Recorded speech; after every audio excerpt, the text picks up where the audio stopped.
everybody, and welcome back to another episode of Never Seen It. This is a podcast about movies that we haven't seen yet. I'm your host today. My name is Trent. I am sitting here with Betsy. It's spooky season. It is spooky season, and you know what that means, Betsy. We are changing this podcast over to Never Scream It. 1 month a year, every year.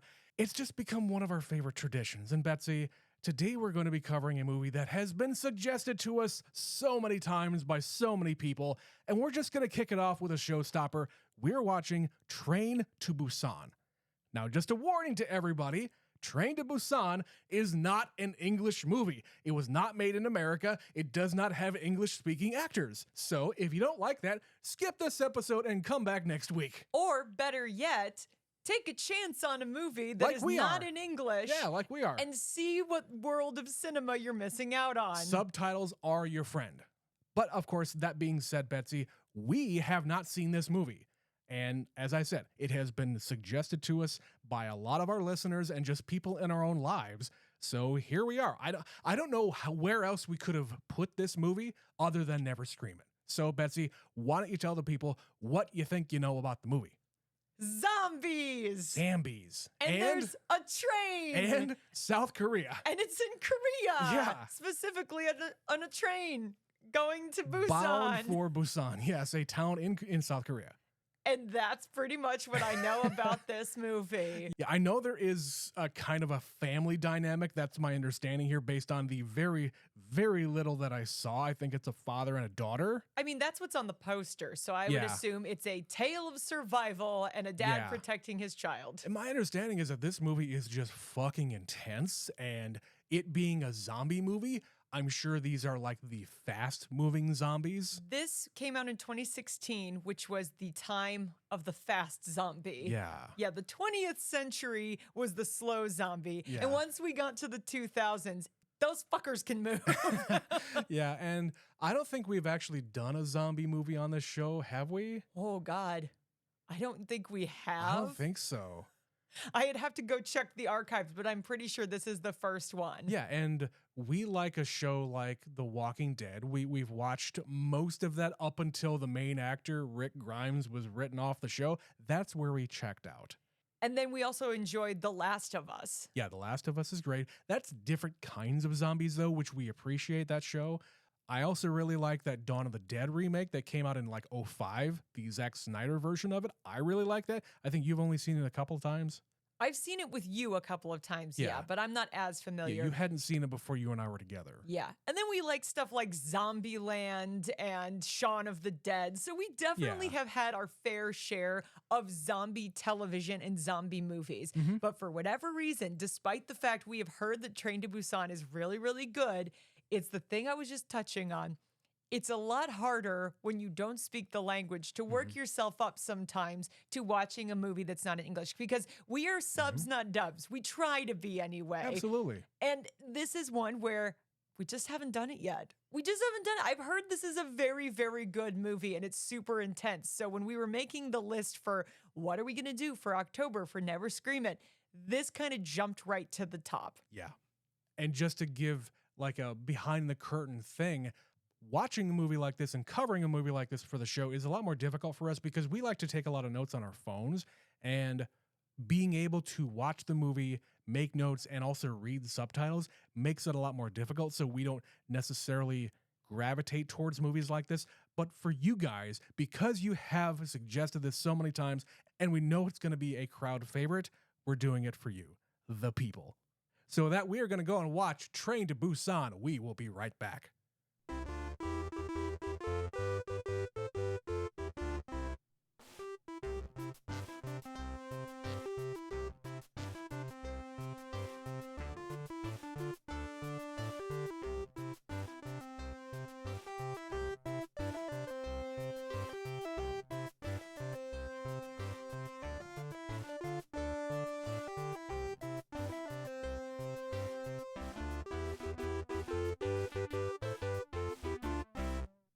And we are back from watching Train to Busan. Now, Betsy, I don't know if this was the exact vibe that we were going for Never Scream It, but here we are.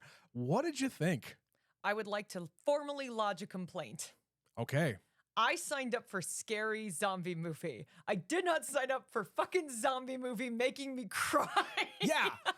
What the hell? Okay. Where did this come from? I remember, Stephanie, you particularly sent us a message a long time ago saying, yeah, Train to Busan makes me cry every time. And I'm like, okay, how? Okay, is it just like really, really intense and you get overwhelmed? Yeah, what the fuck? What the fuck? Yeah, this was a ride, and this movie's amazing. It's incredible. I knew because everyone has been telling me for years it was gonna be. Yeah. But watching it was a very different thing. It is super intense, and they do the slow build thing that zombie movies do where there's shit going on in the background, but you don't know what's happening. There's little bits Little that they're throwing at you. They say, okay, there's been a leak at a chemical plant. The fucking zombie deer becomes alive. Hey, that's a really big hint right there. And if you didn't know what this movie was going in, by the time they got to the train, you might not know what's going to happen. So, yeah. Yeah, I would also like to say that the language barrier should not be a problem for this movie because Absolutely not. honestly, I could watch this movie and not read any of the dialogue and I would know what's going on. There's not much dialogue. No, I would know who everybody is. I would know, okay, that's his daughter and they're married and that guy's kind of an asshole just based on his body language. You got the baseball group, you got the conductor and the people on the train who work there. You can get the entire dynamic of this group just watching it and not actually reading anything in the subtitles. You might miss like some relationship things, but those two are together, what's going on here? And I figured because this is a zombie movie, people aren't gonna make it to the end. Yeah, that's not how these movies work. They're giving you the important people up front because everybody else ain't gonna survive. Yeah, and they have a pretty substantial group, like a core group of recognizable people that we spend a lot of time with, and they slowly get weeded out one at a time. Before long, we're down to 3 people. I'm like, shit. There's gotta be one more. Shit. Dad's gonna get it. And he did. And I'm just like, motherfucker. And he's just like imagining his daughter when she was born and he became a father and this journey he's gone on from not knowing what kids like and not spending time with her. Asking and his assistant, well, what do kids like? And not even knowing that he got her the same gift twice in the same year. Yeah. To doing anything to protect her. And he's having this vision as he turns, and all we see is the shadow as the train is moving, and he throws himself from the train to sacrifice himself. And I'm just like, fucking sobbing on the couch on a Saturday afternoon. Literally, I'm looking over at Betsy and I can see the tears rolling down her face. What? I was not expecting to have this kind of reaction to a movie like this. And yes, I agree. This is a thriller. It is a mile a minute. And it's 2 hours long. They do not stop. We have the slow part to kind of set up the main characters and get introduced to the other groups. But that's it. It's just go, go, go until the very, very end. And it's one day. It's the beginning in the morning. Yeah, early morning. Shit's starting until whatever time they get there in Busan.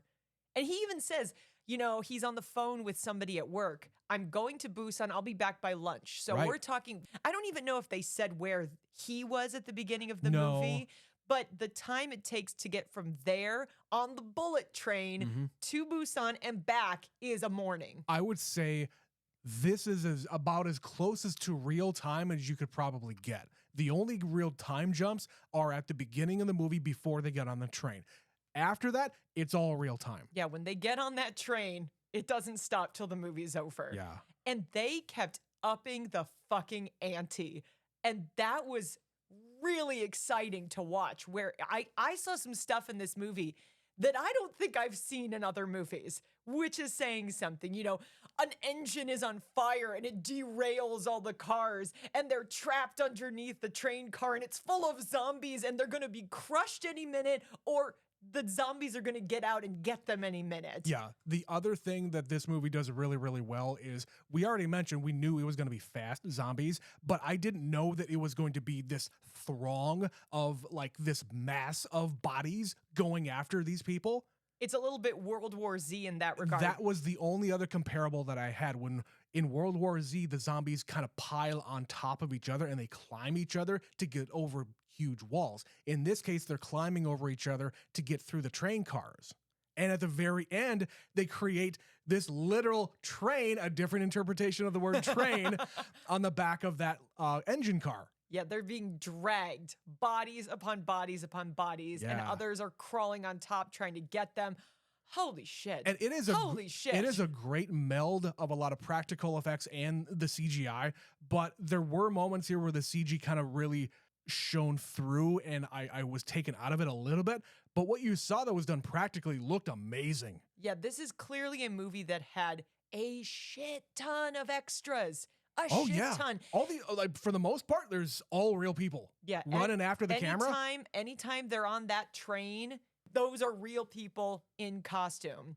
Except for I think when they are climbing over each other and there's that big throng. To some extent, but even there, a lot of the time it's real. It's melded. You have the main people up front and then all the people in the back going over the top. That's all fake. They add like extra bodies on top. It's all melded together. That looks great. Like I could barely even tell. Yeah. What did you think of the way they interpret the zombies in this movie? Because obviously we've seen fast zombies, but there's also usually there's a time frame. So from the time you get attacked to the time you get bit to the time you turn. In the same way that we always talk about in a vampire movie, every single vampire thing, every single vampire fiction has its own rules. How do they get made? What are they vulnerable to? How long does it take to turn? All these different things. Same thing in a zombie movie. In this case, you get bit, okay, they get turned through a bite or a scratch or something like that from another zombie, and it takes less than a minute in some cases for you to turn and become completely feral. It's like 30 seconds. And it like increases throughout the movie. And I think it kind of depends on where you get bit and how many times you got bit. If you get bit in like the neck, that's like 30 you're seconds. Fucking done. Yeah, you're done. If you get it on the hand or the foot or the ankle or something like that, it might take 5 minutes. Yeah. But for the most part, it is very fast. And then the way they move, obviously with speed, but also just that twitching and convulsing. The contortion. I love in zombie movies where they get a directive. They say, you need to move this specific way. Mm-hmm. I just recently listened to a podcast where they were revisiting Shaun of the Dead. Okay. And the directive that Edgar Wright gave them was, you can walk like you're drunk, walk like you're old, or walk like you're an old drunk. Okay. Because he wanted slow zombies. Speaking of, Edgar Wright loved this movie. When he saw it for the first time, he said, this is the best zombie movie I have seen in a minute. I agree. Yeah. Not that we watch a ton of zombie movies, but there are a lot of them. There are a lot of them. I keep thinking of other ones that we have seen. Like I was also thinking about I Am Legend when they're talking about the light thing. So these zombies are also going back to what we were saying. These zombies are night blind. So as soon as the lights go out, they can't see you, but they can hear you. Yeah, they're attuned to movement and sound. Yeah. But the lights going out was an interesting twist where it's just like, oh, they can't hear us, and so they're able to get away. And every time they're going through a tunnel, it's like I was reminded of when we watched Snowpiercer, another movie by a Korean director about a train. That's right. And they use it to their advantage, and it's some of the most interesting sequences in this entire movie. All of the natural light coming through, whatever there is, and the artificial light also just makes it seem really, really cool. I think my favorite one was when they're trying to get through, after they got off the train station, they get back on the train, they regroup, they're trying to get back to that other car, and they got to get through 3 or 4 cars to get there. Yep. And they get through that last car, then they're kicked out promptly. We'll revisit that in a minute. But they're in the next car, and the zombies break through. And now we're watching it silently, in slow motion, in the dark, as these zombies are taking over this entire car. Yeah. And there's just enough of that throughout this movie where they cut the sound or they use slow motion, and I'm just like invested. It's an expertly crafted movie. It's so good. Yeah, I knew exactly what was going to be happening before it happens, but they trick you in the way that they cut the sound out. They trick you in the way they're going to be panning the camera over to another person. But for the most part, yeah, I knew what was going to be happening, and I was right most of the time, but the times that I was surprised, fantastic. Yeah, you expect moments like, oh, they're in the abandoned train station and they see a military guy off in the distance and he's moving slowly. I'm like, don't go towards the lone man moving slowly. That can only mean one thing. We're about to have another attack, because that's the kind of movie this is. So that I expect. But what I didn't expect is when they're all running to get back on the train and the fucking zombies are like throwing themselves out the window and landing on the train as it's moving. Yeah. And they're just coming at you from every single direction, and they're fast and they're screaming and everybody's panicking and I'm screaming and panicking. Seriously, after watching this, all I want to do now is number one, rewatch World War Z, which, hey, I like that movie. It gets a lot of shit because it's not as good as the book. Yeah. I don't care about books. I've never read the book. I have no basis for comparison. Brad Pitt makes good movies, but I also want to watch 28 Days Later. I have never seen that movie. And we're getting another one soon in that series. I know. So, I mean, eventually, maybe next year we'll have to do that one, because I like the variety of the types of movies that we're going to be covering for this series. No spoilers yet. Wait till the end. We'll tell you what we're doing next week. But I enjoy the fact that we can take this zombie movie genre and have such a different take on it. They're not all the same thing. Just like all like vampire movies are not all the same thing. All monster movies are not all the same thing, and on and on and on. You have to. If you are going to do something that has been done before, you need to find a way to make it your own, or people won't watch it. And this movie, they treat it seriously. This stuff is fucking dire. This is extremely serious, and you can hear it in everybody's voices and their body language. They are terrified, not only because of what they're witnessing, but what they're also seeing on the news, what they're seeing outside of the cars, and just what people are hearing through, like, even social media.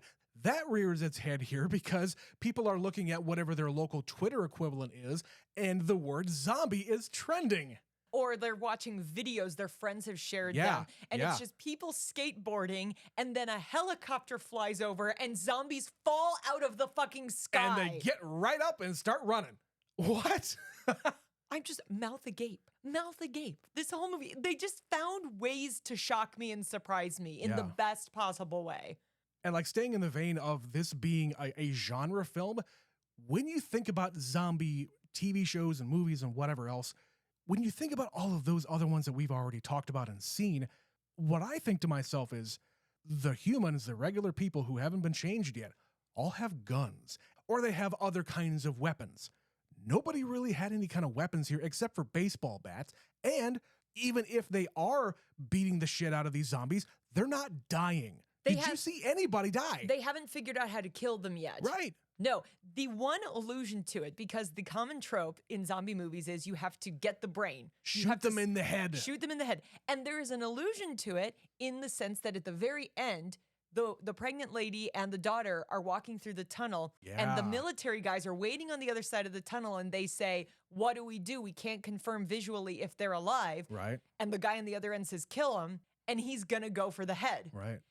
And it could be an allusion to the fact that those guys have figured out this is the fastest way to kill zombies. They're the military, they have weapons, it would make sense. Also, at the beginning of that tunnel, there's a whole bunch of dead ones, and they're all on fire. So maybe they're just trying to experiment on how to kill these fuckers? Maybe. I don't know, but it's not something that gets approached. And it makes sense because this is all one day. It just started. We haven't figured out how to live in this new world that we're in.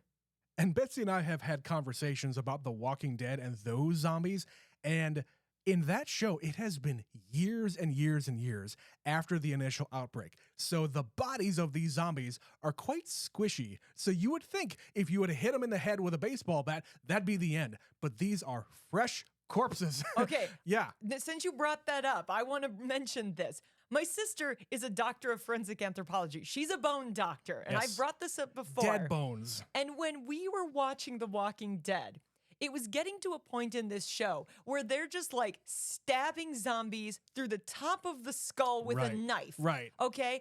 And it was starting to really bother me, the ease with which they were doing this. Because, yes, these corpses have been wandering around for literal years. Their flesh is rotten. However, bone is bone. So I literally messaged her and I was like, I need you to science this for me.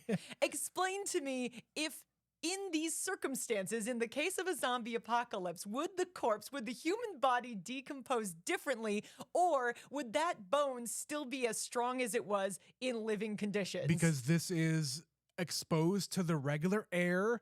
It has been years since the body's stopped living, and it's been exposed to all kinds of different elements. Yes, but what she concluded was, no, it's bullshit. You could not stab through the top of a skull. Yes, if you went through the eyeball, through the temple, through the jaw, somewhere there's a gap, you could do that. But you could do that anyway.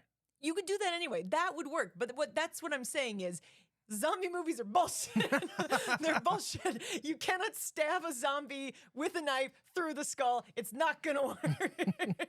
But again, going back to this movie, yeah, they don't actually kill these zombies. They are hitting them in the head with a baseball bat. They are punching them. They're doing all sorts of different things that they can do with their bodies, but they're not slowing down. They're not stopping.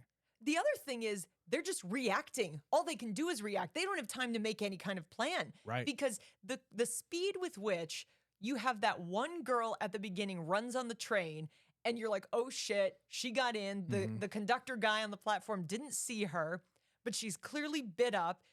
She collapses and one of the women working on the train sees her. And the speed with which it turns from she gets bitten to biting every member of that baseball team, to the entire car is overrun, to panic ensuing and everybody's running backwards and all of a sudden you have like 3 cars full of zombies.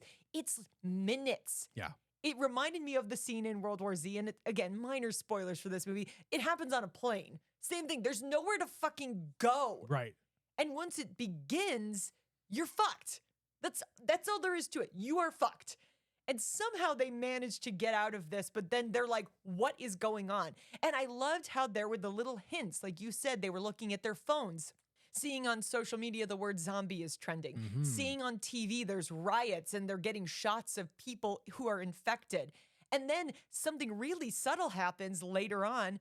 As the movie progresses, the news feed cuts out and all you see on those TVs in the background is static.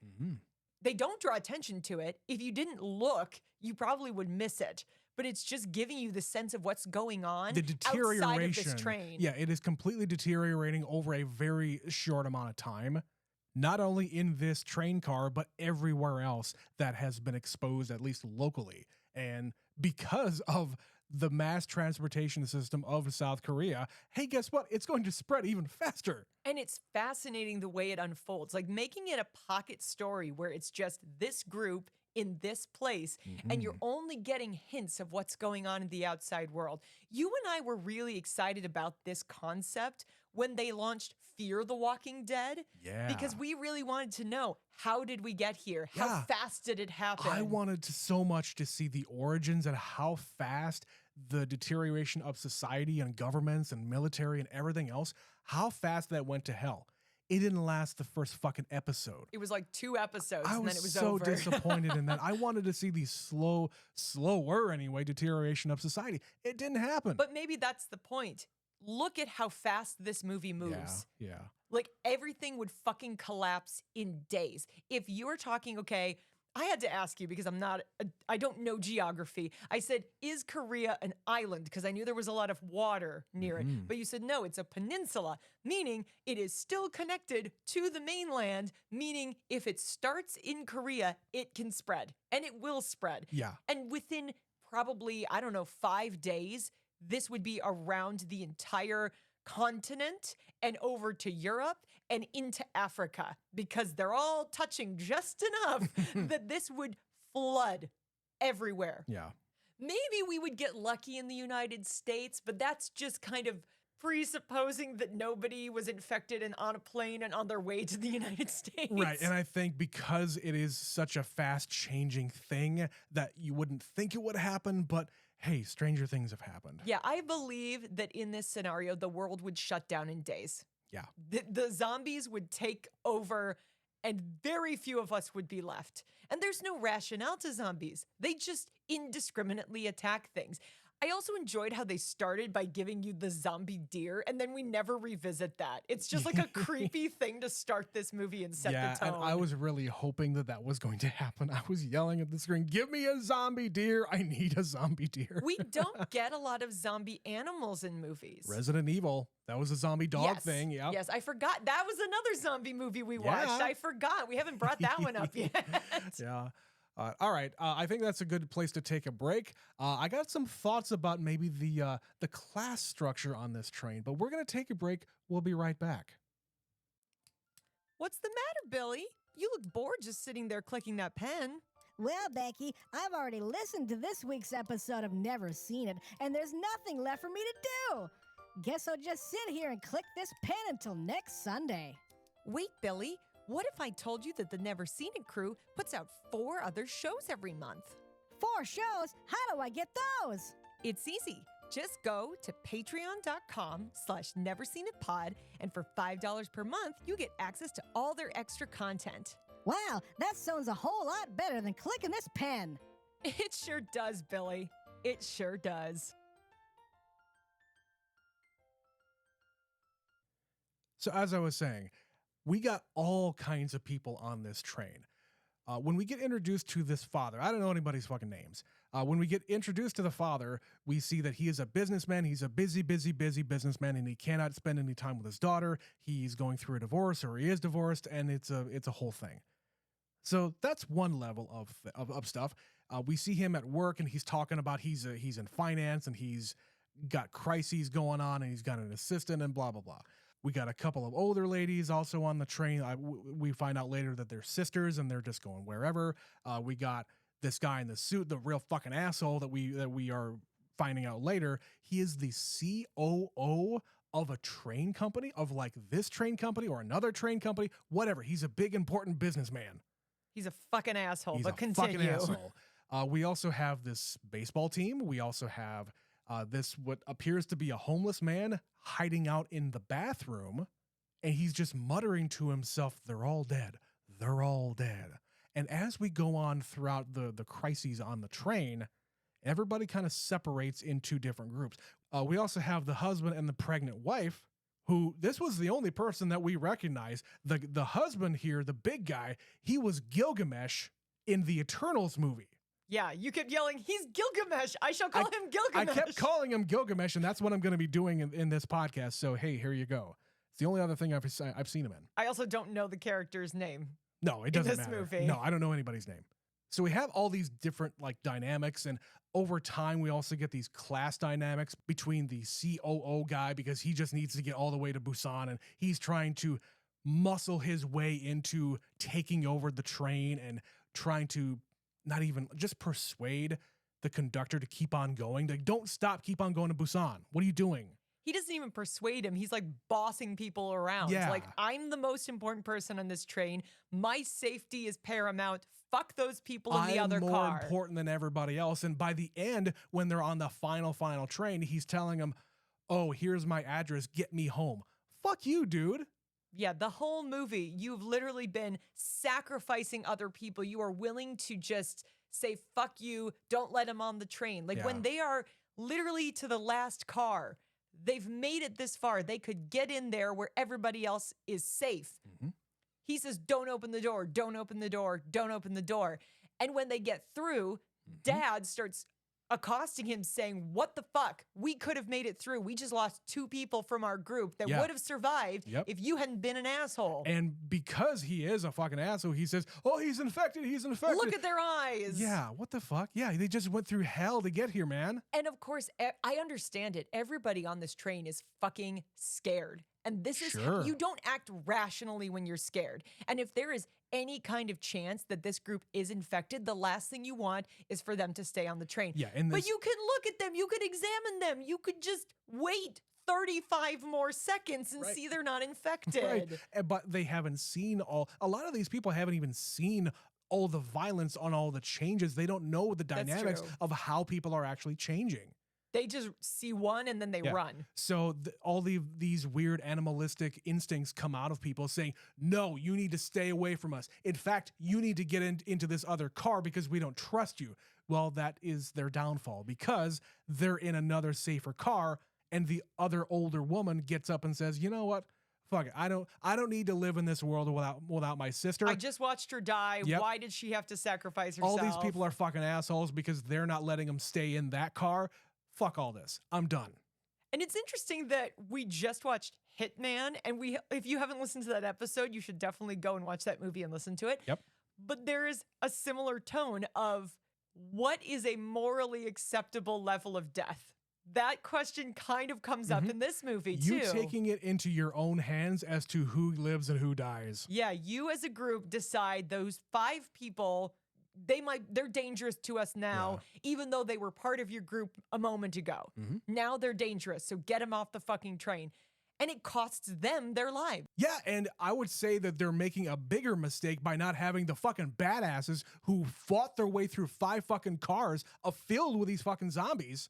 You want those people on your side. Those are the survivors. Yeah. Those are the ones that are not going to sit here and take this. They were willing to fight through 3 trains of zombies, and they made it. And you fucked it all up. And look what happened. One little old lady brought you to your downfall. That's right. And there was that moment where we cut back to that train as they're approaching the station and they have to get off because there's stuff blocking the railway. And the conductor is like, okay, everybody, this is the plan. And we see the door close. I'm like, who the fuck is in this train? Why does the door? Of course, that asshole survived. It was him and one other guy who works on the train. Yeah. And from this point in the movie, he just keeps adding to his dickishness. I was like, he's going to start sacrificing other people. Yeah, I knew exactly what was going to happen. He was going to say, oh, yeah, the coast is clear. Go out there. And he just throws them to the wolves. Yeah, he throws that guy to the wolves. He jumps off the train. He doesn't close the door, which means he now releases all the zombies onto the tracks. Yep. When he gets to the other train, he pulls the girl and throws her at the zombie. He somehow convinces the conductor to get off of the engine and come and help him. That and poor then, conductor. And then leaves him to die. Yeah, and like the conductor is trying to still do his job throughout the entire thing. Well, he's also not seeing everything happening, but he knows enough that this is what needs to happen here and we need to get all the way to Busan. Yeah, it's just one little guy in the front of the train where he's totally safe. And he's just like, what is going on back there? Oh, shit. Oh, shit. Yeah, oh, and shit. He's also taking it upon himself to find another good train. He goes out by himself with no support whatsoever. He tells people, here's the plan. I'm going to go and get another train. It's going to be on the left. Watch for me over here. And of course, this is also when the flaming car comes through. Wow. Wow. What a fucking moment. Watching that engine that is completely in flames. Yeah.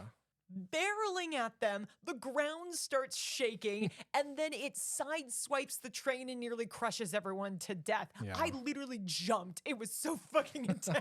I was not expecting that whole thing. And what I really appreciated about this movie is the fact that all these zombies are so stupid in that they don't know how to operate, door handles and whatnot. And why would they? And these are really high-tech ones where it's just like a little click. Right. Just a little click, and then it's like, ooh, Right. futuristic. But they have strength in numbers, and because they're all pushing and pushing and pushing on this plexiglass, it's only going to hold so long. I was kind of waiting when they were going through that last car in the dark and they're crawling on the luggage racks up at the top. You could hear it creaking. Yes. Because there's a lot of weight on there, maybe slightly more than they are designed to hold. Yeah. I was waiting for it to collapse and somebody to go into the zombies. And somehow they fucking made it. Like you said, he's got a bag. They've got to quietly hand it back. I was like, or just fucking throw it. He opted to throw it. That was a better plan. The way they build the tension in this movie. Oh, yeah. They do just enough to quiet it down, slow it down, and then ramp it back up. When they're just about out of that car and the homeless guy kind of slips and he doesn't quite make it. And then they come out of the tunnel, so now it's light and they're all alert again. He looks at him, Dad says, okay, we're gonna go. 1, 2, and then he steps on a fucking can, an empty can, and they have to run for it. Like moments like that just kept me going this whole movie. What I really appreciated, not only in this scene, but throughout the entire movie, the quickness by which they all hide when the light comes on, because they know as soon as the zombies see you, they're going to come after you. If they don't see you and they don't hear you, you're fine. And the different ways they kind of combat that through the movie. So the first time, the pregnant lady just starts throwing water on the glass and slapping newspaper, like paper mache the door. Right. Later on, they get a fire extinguisher and just sort of foam the glass. Yeah. There's different ways they approach the same problem. Very unique. I've never even never even thought of something like that. Yeah, they only are active when they see you, then make it so they can't see you. Right. It's fucking rational, but nobody is rational in this movie except like one person at a time. And that you have to have a calmer moment in order to get the brain to work. Because at the very beginning here, when the dad is holding the door and he closes it on Gilgamesh and the wife, when he lets them in and they're trying to close the door, once they finally do, they don't have to hold it closed because they don't know how to operate the handle. And he's standing there thinking, wait, just let it go. It'll be fine. They don't know how to do this. And it's not until, again, in movies like this, you have to learn how do these zombies operate. Mm-hmm. Speaking of that moment, there's also really great character development from these people who are complete strangers becoming, surviving together, becoming a group. And even though these two do not like each other, their first meeting is dad shuts the door in his face and then they let him through. And he's like, what the fuck? You're a bastard. Why would you do that? Yeah. Didn't you see us? You were looking right at us. You were going to let us die. Yeah, and this is also right after or right before, I can't remember, when the dad is talking to the daughter saying, you need to be out for yourself.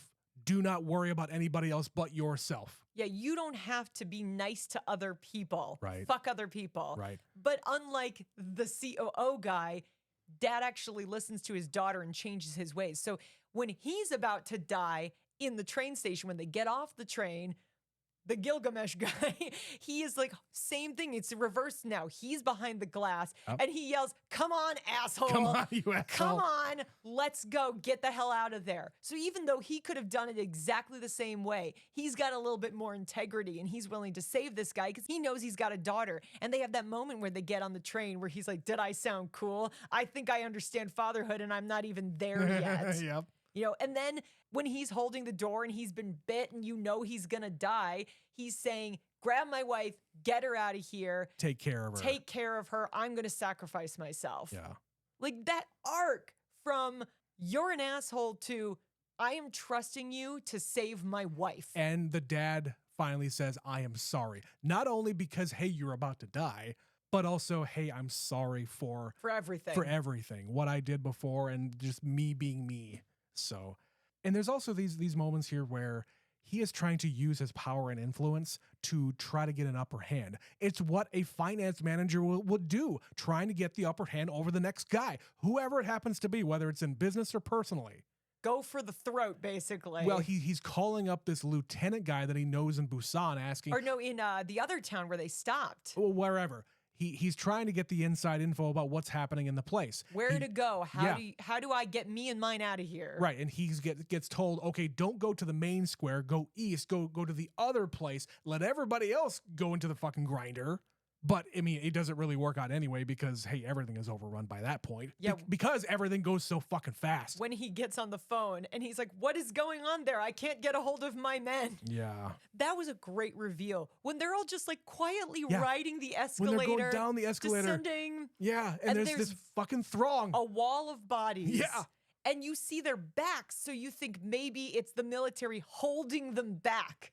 Right. There's just a second where I kind of thought maybe they were like holding them using their, big shields and keeping them away from the station. Yeah.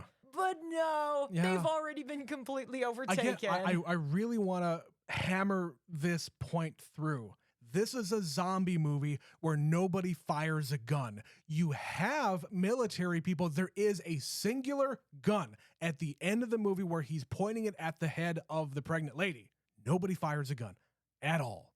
That is probably the most unique zombie movie I've ever seen because of that fact right there. Well, this isn't America, Trent. I know. This is Korea. I know, but there's still that zombies. There's certainly- still military people. But there's not guns, not in the same way here. No. Like that's always going to be the go-to, which I think is why it's so much more interesting to watch things like Shaun of the Dead or Train to Busan, where if you know a little bit about the country, you know how that is not as accessible a thing. Totally. And it makes it a more difficult challenge to Yes. overcome. And I want to talk about The Walking Dead again here, and apologies for people who don't actually watch that show, but there is a moment in the course of the show where they all kind of get together, they have all the resources in the world, and, you know, like most zombie things, the worst threat is actually man and not actually zombies. the threats from within. Exactly. But in that show, they start to amass this entire arsenal of guns and weapons and just bullets and shit like that. It becomes boring. The worst part of that show is one of the reasons why we stopped watching is there's this huge fight, huge battle with weapons and guns and everything else. There's a fucking war between factions. I thought this was a zombie show. Where the fuck is the threat from the zombies? Yeah, it stops being about survival against the zombies and it starts being about Yeah. the survival of man against man. And it becomes which too easy. It could be interesting. It could be, but we just were kind of tired. We were just kind of over it. The pacing completely changed. Like the first season of The Walking Dead, 6 episodes. Incredible. It's some of the best television I've ever seen in my life. You and I kind of got onto The Walking Dead at different times. I picked it up from the library, the first season on DVD. Yeah. Because I had heard it was really good.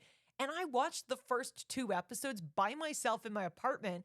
And then we had already started dating. You were like, what did you do today? And I told you, and you said, oh man, I wanted to watch that show. So we did it again.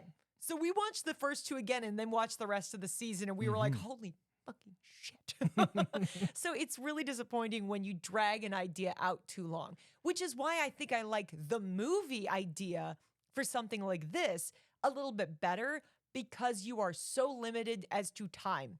We're just going to go fucking fast. We're going to break things along the way. Yeah, you and don't- what happens, happens. You don't have time to set up all these intricate relationships between characters. There's you no still- time for that. But you still managed to do it. Yeah, you can That's just fucking have brilliant. You can have very, very simple things like the man and his wife and the man and his daughter and the homeless guy and the CEO asshole. And you can have all these archetypes throwing stuff at each other and still be a great story. I'm just going to tell you right now, The Walking Dead never did in an entire season what this movie did to me in 2 hours. Yeah. I never cried watching that show. I got more emotional depth from people whose names I don't know in 2 hours because they knew what they were doing and they were really expertly crafting this movie. We started to hate some of the characters in The Walking Dead by the time they're going to have their big emotional moment and they're all going to die.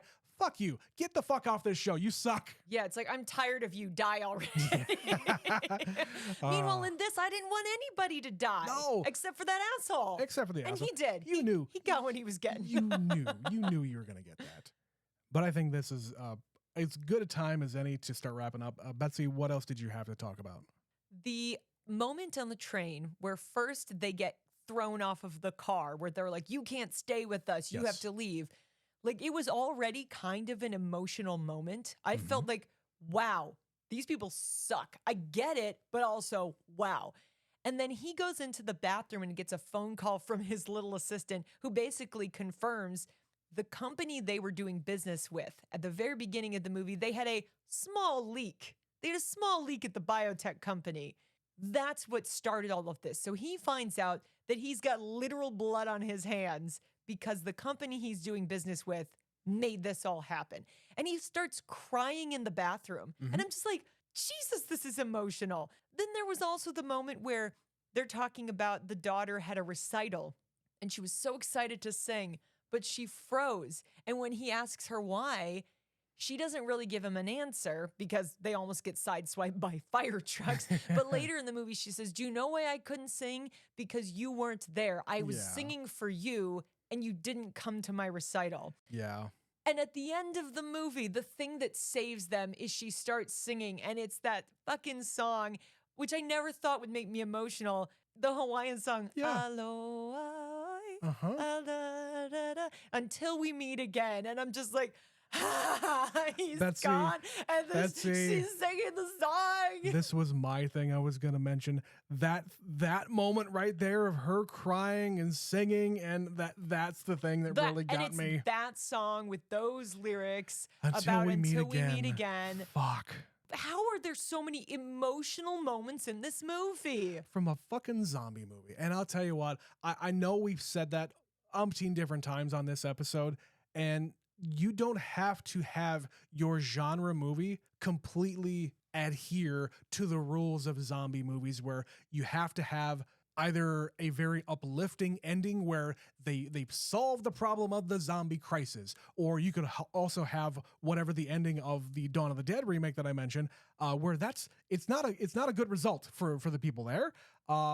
But yeah, you don't have to adhere to all that stuff. You can have your emotional moments, and don't think that you have to just do what everybody else does. No, he literally has to listen to his own mother turn on the phone. Right. When his daughter is about to witness him dying, he makes sure to go to the back of the train where she can't see him. While she's screaming from the car in the front. Daddy, don't leave, don't go, grabbing his wrist. And even that, she's really distant from her dad. She just wants her mom. And then as they're getting close to their goal and he's going to die, suddenly it's daddy, They finally don't go. connect. They finally connect here, and she's crying, and I'm crying. It doesn't even need to be. It's the language thing doesn't matter. You can hear it in her voice. You don't have to understand the words. You know what the emotion is. Next time I'm watching this movie, I'm not reading any of the fucking dialogue. You don't need to. I'm just going to watch the movie and experience it. Jesus. And again, just to remind everybody, watch the movie with the Korean dialogue. We watched this on Peacock, and it has the option for both. We listened to it in Korean with English subtitles. It was fine. Because this one is a great example, as I said. Yeah. There's just not a lot of dialogue. You don't need it. You know what's going on in this movie. Yeah.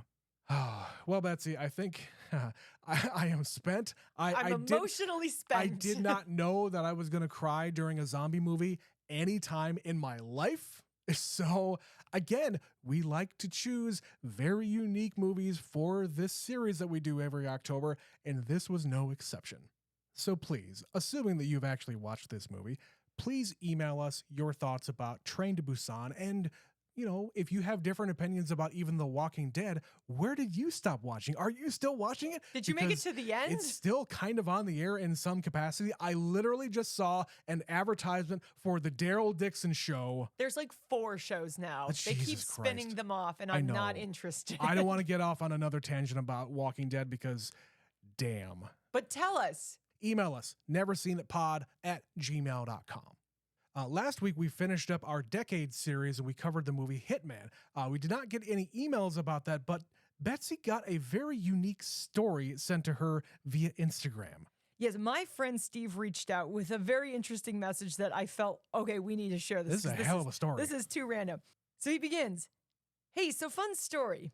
We were watching the trailer for this before it came out with our friends Nick and Heidi, and they realized that the house in Hitman is their old house. Hey, that's our bathtub we installed. Hey, that's the shelf we installed with my dad. Hey, that's my kitchen.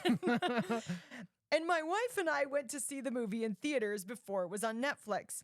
And we texted Heidi and Nick and we're like, your house in New Orleans isn't just like in a few scenes. It's a major character in the movie, and some very intense things happen there and on those kitchen counters. Yeah, that was the whole message. But I was like, are you fucking kidding me? Yeah, that's a weird connection there. It would be very strange in any scenario to see a place that you're familiar with on the big screen. It's weird enough when they're showing just like an outdoor place that you've been to, your and the town. outdoor place changes over time, blah, blah, blah. But this is an interior that you fucking lived in or you were visiting at one point. That you designed, that you installed. You did it yourself. That Glenn Powell is now fucking someone on the counter of. Yeah. Yeah, that was too weird not to share. So thank you, Steve, for sending that story, because that's insane. Yeah. So if you have any unique stories of your own to send us, please do email us or reach out to us on social media. We're easy to find. All the links are in every single episode description, including a link to go to our Patreon, where we have 5, 6, 12 other shows over there. I don't want to oversell it, but if you would like to hear more of our sultry voices, go over to patreon.com/neverseenitpod.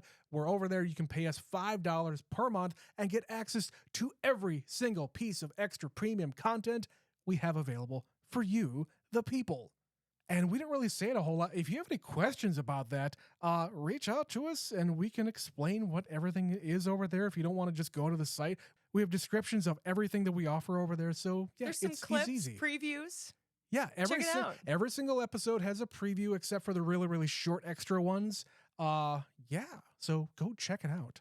But anyway, that is going to be the end of Train to Busan. But Betsy, Never Scream It continues on next week. What are we doing next week? Well, if you had checked out our Patreon, you would know that the most recent episode we covered was What We Do in the Shadows, a movie about vampires. But we couldn't just do one movie this month about vampires. Yeah, we've already seen that movie a million times. So we're doing one that I haven't seen, but Trent has seen. Holy shit, that never happens. It rarely happens. We're going to be watching 30 Days of Night. A Josh Hartnett movie because we cannot get enough of the man. It's also a Josh Hartnett fall. Let's call it that. Can we call it that? Yeah. Maybe? Okay. Sure, we did why Glenn not? Powell's summer, call it Josh Hartnett fall. Fine, why not? But yeah, check us out next week. 30 Days of Night is the next entry into Never Scream It. So with that, we say goodbye to you. Come back next week for another episode of Never Seen It. My name's Trent. My name is Betsy. We'll see you then.